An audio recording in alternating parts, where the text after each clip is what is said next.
മണലിത്തറ അയ്യപ്പൻകാവിൽ കൊമ്പ് വാദ്യ അരങ്ങേറ്റം ഭക്തിസാന്ദ്രമായി. കൊമ്പ് വാദ്യ കലാകാരൻ മച്ചാട് രാമചന്ദ്രന്റെ ശിക്ഷണത്തിൽ 10 പേരാണ് അരങ്ങേറ്റം കുറിച്ചത്.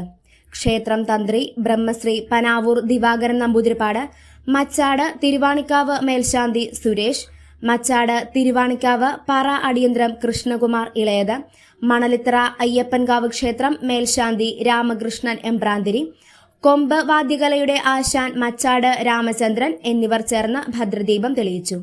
തുടർന്ന് ക്ഷേത്രത്തിൽ തുറവൂർ രാജേഷ് കമ്മത്തിന്റെ നേതൃത്വത്തിൽ അഷ്ടപതിയും നടന്നു. മാതാപിതാക്കൾക്കും മുതിർന്നവർക്കും ദക്ഷിണ നൽകി ക്ഷേത്രത്തിൽ പൂജിച്ച കൊമ്പിൽ കൊമ്പുപറ്റ് അരങ്ങേറ്റവും നടന്നു. തുടർന്ന് കൊമ്പുവാദ്യകലയുടെ ആശാനായ മച്ചാട് രാമചന്ദ്രന് ശിഷ്യന്മാർ നൽകിയ ഗുരുദക്ഷിണയായ സുവർണ പതക്കം മേളപ്രമാണി കിഴക്കൂട്ട് അനിയന്മാരാർ മച്ചാട് രാമചന്ദ്രന് കൈമാറി. കൊമ്പ് വാദ്യകല അഭ്യസിച്ചവർക്ക് നാമകരണവും പ്രശസ്തി പത്രവും നൽകി.